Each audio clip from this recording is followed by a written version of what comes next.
1 കൊരിന്ത്യർ 10 അധ്യായം 14 മുതൽ 33 വരെ. അതുകൊണ്ട് പ്രിയന്മാരെ, വിഗ്രഹാരാധന വിട്ടോടുവിൻ.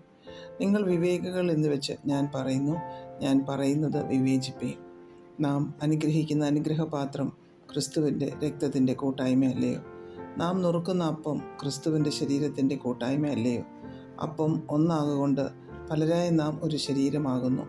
നാം എല്ലാവരും ആ ഒരേ അപ്പത്തിൽ അംശികൾ ആകുന്നുവല്ലോ. ജഡപ്രകാരമുള്ള ഇസ്രയേലിനെ നോക്കുവിൻ. യാഗങ്ങൾ ഭുജിക്കുന്നവർ യാഗപീഠത്തിൻ്റെ കൂട്ടാളികൾ അല്ലയോ? ഞാൻ പറയുന്നത് എന്ത്? വിഗ്രഹാർപ്പിതം വല്ലതും ആകുന്നുവെന്നോ? വിഗ്രഹം വല്ലതുമാകുന്നു എന്നോ? അല്ല, ജാതികൾ ബലി കഴിക്കുന്നത് ദൈവത്തിനല്ല, ഭൂതങ്ങൾക്ക് കഴിക്കുന്നു എന്നത്രേ. എന്നാൽ നിങ്ങൾ ഭൂതങ്ങളുടെ കൂട്ടാളികൾ ആകുവാൻ എനിക്ക് മനസ്സില്ല.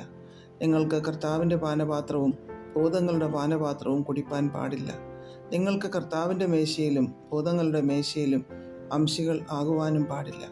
അല്ല, നാം കർത്താവിൻ്റെ ക്രോധം ജ്വലിപ്പിക്കുന്നുവോ? അവനേക്കാൾ നാം ബലവാന്മാരോ?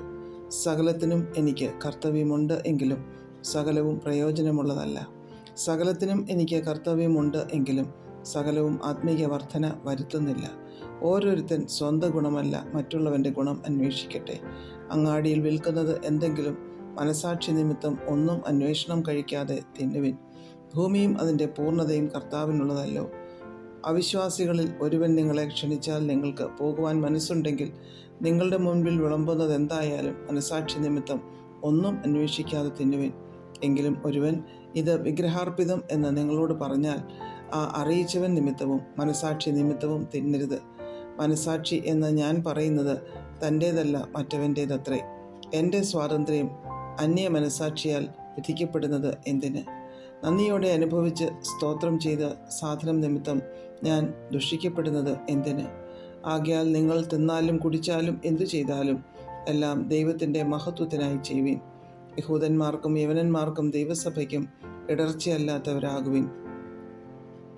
ഞാനും എൻ്റെ ഗുണമല്ല, പലർ രക്ഷിക്കപ്പെടേണ്ടതിന് അവരുടെ ഗുണം തന്നെ അന്വേഷിച്ചുകൊണ്ട് എല്ലാവരെയും എല്ലാം കൊണ്ടും പ്രസാദിപ്പിക്കുന്നുവല്ലോ.